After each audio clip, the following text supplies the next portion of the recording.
Welcome to this episode of Commissioner's Corners. I'm Commissioner Rob Gelder, and with me today are members of the Housing Kitsap team, Tony Caldwell, who's the Executive Director, Joe Guzman, who's the Self-Help Construction Supervisor, and Juanita Clark, who's the Self-Help Marketing and Training Specialist. So thank you very much for all of you being here today. I think for me specifically, it's really important. Right now I happen to be the chair of Housing Kitsap.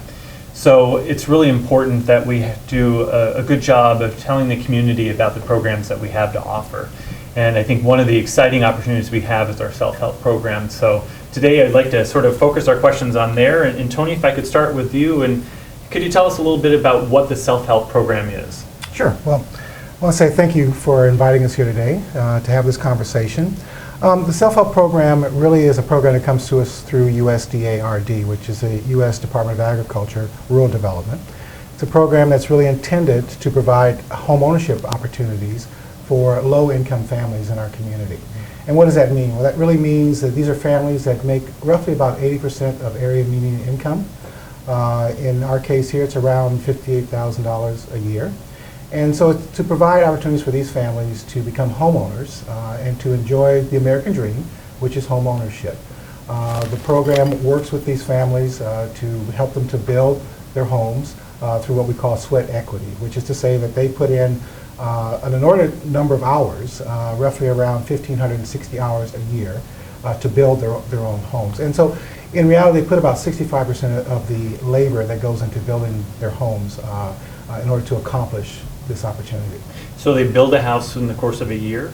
It takes about a year to build a home. And so that's like another part-time job? Yeah, yes. These are working families in Kitsap County, but they also have to put 30 hours a week into this opportunity. So they're working full-time during the week, and in the evenings and in the weekends, they spend their time building their own home. So really, outside of sleeping, working at their regular job, and working to build their home, their life is pretty much identified for that year period of time. Wow.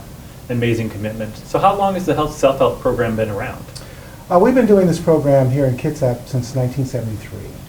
And so in that time period, we've built roughly about 1,500 homes throughout the community. We've learned a lot over the years, things that are important to families, things that are important to communities. One of the things that we pride ourselves on is our ability to continue to learn how to build a better product in the community. And so we put a real strong emphasis now on our products on green building because we recognize as an agency that for our families, next to having a mortgage, this is probably true of any family out there, utility costs are probably the next highest budget item they have. And so we work very hard to reduce that number through our green building activities. Great. So Joe, I'll put you on the spot now. I mean, Tony talked about green building, and that's more than just sort of a catchphrase and a buzzword, I think. So well, what does green building mean to self-help in Housing Kitsap? There's a lot of different components to the green building. You know, it starts with, like with the foundations, we do a slab on grade instead of a conventional floor system because there's some cost savings there, and it helps us with the overall envelope of the house as far as with the sealing it up and all that. And then we do advanced framing, which is basically 2-foot on center framing, which with that and along with the doing a pre-cut package we get from the lumberyard, it saves us about 20% on lumber. So works well with that. And with the 2-foot centers, we get more insulation in the walls. And so we do the blown in bib insulation, which gives us about 23 to 25 R value. And then on the trusses, we do a raised heel on the trusses so we can get more insulation in the attic, and that gives us about a R49 value in the attic. So overall, our insulation value is a lot higher than you would get in a conventional framed house. And we do a lot of sealing of the house as far as extra sealing that you wouldn't get normally on a conventional house. As far as we seal all the holes, penetrations get sealed up. We seal up all the utility boxes, outlet boxes, those type of things, and seal it up pretty tight, you know. And so when we do our blower test, we get a good rating on it. Great. And then So another green building, but I understand that you're also Northwest Energy Star certified. Yes. And Kitsap Home Builders 3-star certified. Yep. What does that mean? They're a 3-star house. So they're rated, and we have to certify the house through a third-party company comes in and does a blower test. We do blower tests throughout the project to make sure that we're on track with what we're trying to accomplish. But when it's all said and done, then we have a third party come in and they do a blower test and decertify the house. And right now the requirement is a 4-point air exchange per hour, and our houses are averaging about 2.5. So. That's amazing. I know that I had an opportunity to tour Catlin Heights not too long ago, and what I was so impressed with were the installation of the utilities in the garage. I mean, when you think about the floor space that conventional homes to date have taken up with their hot water tanks and their furnace, I mean, that was just a small unit on the wall. What's that been like for the new homeowners relative to their utility? Well, the utility, price-wise, it's saving them about 50%. The overall, with the green standards that we're building to, and with that unit you're talking about, it's a boiler, it's a waterless, tankless boiler system that operates radiant heating in the floor, and then also the domestic water. So, and then the other system we have with where we don't have gas is we use a mini split heat pump that we use, and both of them are about 97-98% efficient, and cost-wise to the families once they move in, it's about 50% less of what you would normally have on utility bills. Wow, that's amazing. Yeah. I mean, so not only do they have all that sweat equity in there, it makes it a much more affordable home for them in the long run to be able to manage and live in. So Juanita, so how do families get started? How do they qualify? Similar to a traditional mortgage, we look for a 640 median credit score, and also income-wise. But we still encourage families to apply even if their credit score isn't up to par, just because we can refer them to one of our community partners to help with possible credit issues that they're having. So who are some of the community partners that you work with? We work with Kitsap Credit Union. They have financial education, as well as American Financial Solutions. Okay. So what's the process? How do they get started? I mean, what's the process by which the family would get involved in the program? After filling out the application, we would just call them back, go over all of the documents. They are in groups of 10. Once we get the groups together, they go through 10 hours of pre-construction classes. And then once the building phase starts, they meet each Saturday morning with their construction supervisor, and if there's any issues, they would be able to discuss them at that time. Okay. So I know that the USDA plays a big role in funding the program. So can you tell us a little bit about the USDA's? They are the lender, and they pretty much are the ones that just determine the loan eligible. Okay. So they actually have a program in place that supports this type of development and home building for the community. That's great. Tony, I want to come back to you a little bit. I think that one of the strengths of this program is that has a huge impact on our community in so many different ways. Can you talk a little bit about some of the impacts that the Self-Help program has in our local community? Sure. Well, from a financial perspective, the impact that we have, in 2012, for example, the agency put about $7.2 million into the local economy. Of that, about $153,000 of it was for permits and impact fees. Another $124,000 was on sewer hookups, $168,000 on water hookups. So things that go into building and construction. We spent $2.9 million on land acquisition in 2012, and about $3.8 million on materials and labor in the county. And so from our perspective, these are dollars that go back into our local community. And typically, every dollar that goes into the community will typically turn 5 to 14 times in the economy. So these are direct dollars that are spent here locally, are used locally for a while, and then of course with all currency, eventually it will continue to dwindle down in terms of its impact. But we get a really good return on what we're doing. We're trying to build relationships not only with other agencies in the community, but also with local businesses, because it's important. And a lot of the skills that are picked up by our participants, they're able to use that as leverage to go out and find better paying jobs in the community. And so they learn skills through the process, skills that they can use, that they can keep and retain and use to leverage their opportunities going forward in Kitsap. That's great. And Joe, that's a question that I really have for you.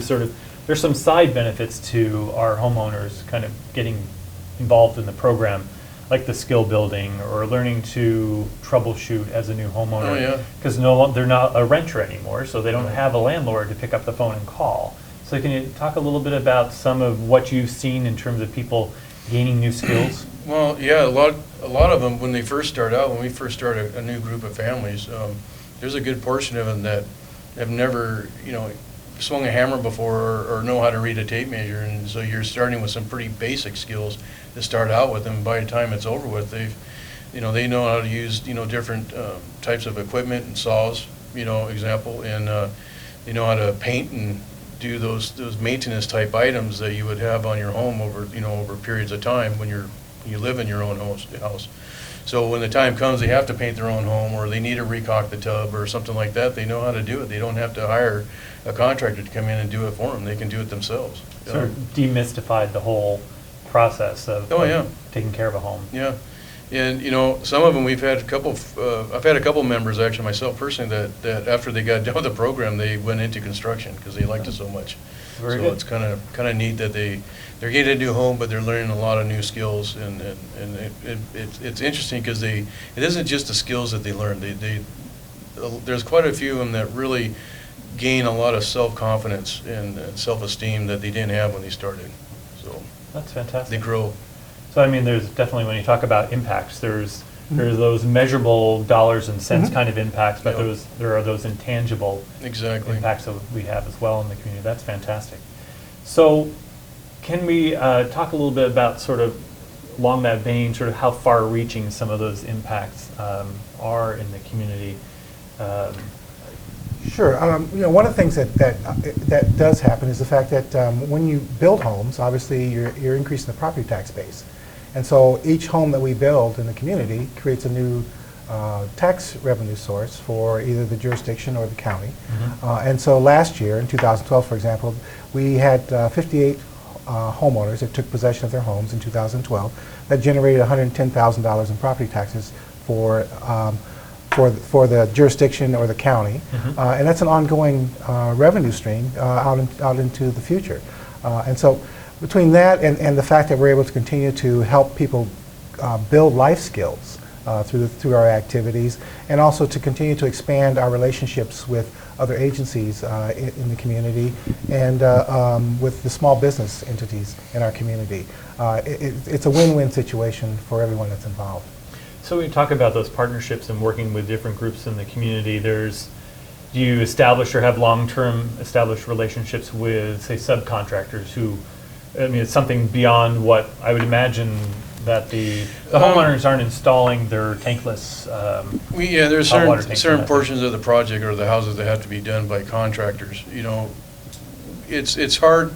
We try to have a little bit of a relationship with them as far as longevity wise, but it's kind of hard because through their requirements we have to get bids every time we bid out for a new project, and we have to take the lower bid.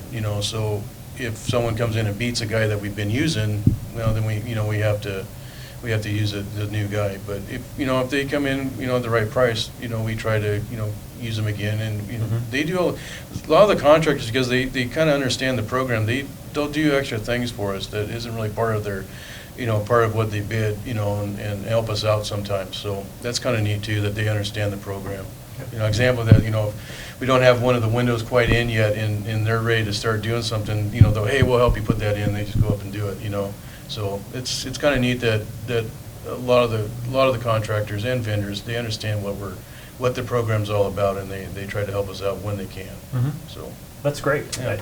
And I think probably for some of our viewers out there that are watching this program, they might be thinking to themselves, so okay, self-help with Housing Kitsap, how is that different than Habitat for Humanity? So can you talk, Tony, I'll put you on the spot. Can you talk a little bit about what differentiates the two programs? Sure. Well, I think some of the major things that differentiate our program, our self-help program, from Habitat for Humanity, probably the individual families that we serve through our program. Habitat for Humanity is concentrated more on those families that are at 50% to 30% of area median income. Our program is focused more on the 80 to to 50. So in our program, we typically look for families that are about 80% of area median income, but there's a provision within the program that says that 40% of families that come onto the program have to be at the very low income level, which means they have to be at the 50% of area median income level. And so that's a very tough objective to meet on an ongoing basis, but we're able to do that. We are the highest performing self-help provider in the Northwest, Pacific Northwest, and that would include Washington, Oregon, Idaho, Alaska, and Hawaii. We're probably the 5th largest provider in the United States. Wow. So we've been very successful with what we do, and continue to do really good work out there in terms of helping to build these homes. So the other things that are different is that our residents, our applicants, are required to put 30 hours a week, and that, as I said before, that comes to about 1,560 hours a year. Huge. On the Habitat for Humanity's program, they're typically for a single individual, it's about 400 hours of sweat equity needs to be put in. For a couple, it's 500. Another difference is that our program is funded through USDA, so the mortgages are funded through USDA. Habitat Humanity has their own funding stream. I think it comes directly through Habitat for Humanity. We typically build in larger groups. We typically build in groups of 8 to 10 families at a time. Habitat's builds are typically a little smaller, sometimes single units, sometimes multiple units. But ours, we typically have about 40 homes in production at any given time. And 40 has been our target for a number of years, and we continue to hit those targets on an ongoing basis. That's great. So where are some of the projects that are happening right now in the community? Joe? Well, we had the Caitlin Heights project in Sourdough, which you've been at, and then we just started here about a month and a half ago, another 10 lots over in Port Orchard, which is Falcon Crest, I believe. Falcon Crest. And then we're scheduled to start up in Paulsbo as soon as I'm done with the group I have right now, which is Talon Glen, which is 20 lots. Okay. So, very good. So this really is a program Yeah. that reaches throughout the county. oh, yeah. And prior to that, we were up in Kingston for quite a while. Yep. Yeah, we did 26 lots in Kingston. Okay. Yep. Very good.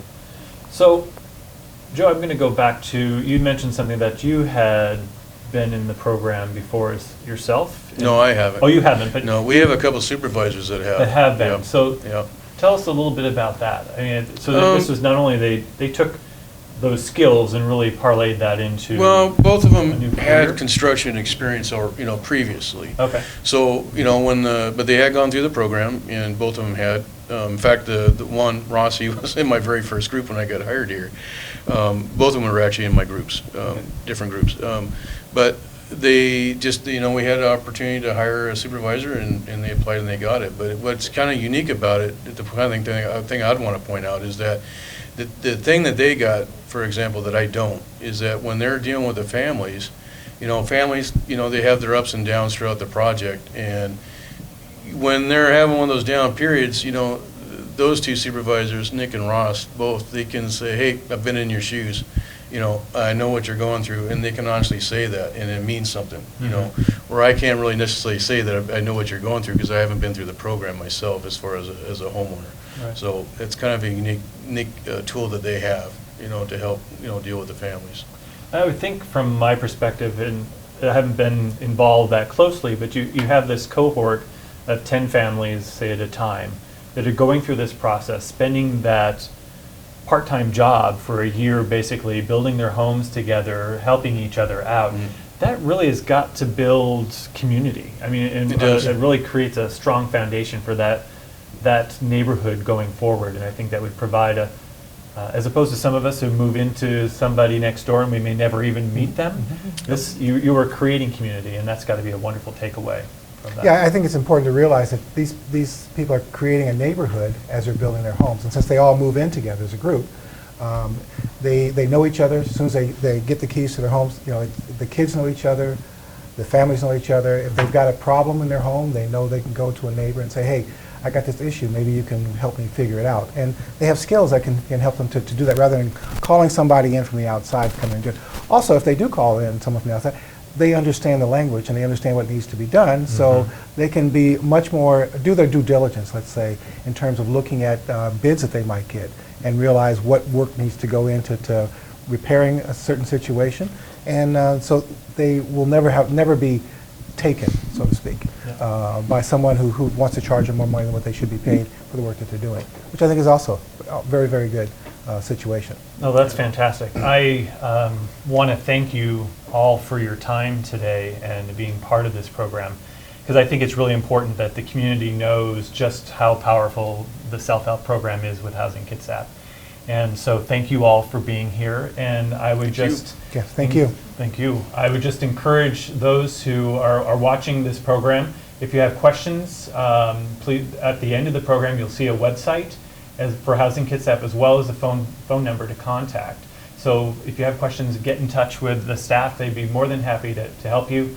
Otherwise, it's my pleasure to host this episode of Commissioner's Corner. Again, I'm Rob Gelder, your County Commissioner, and hope to see you at the next time.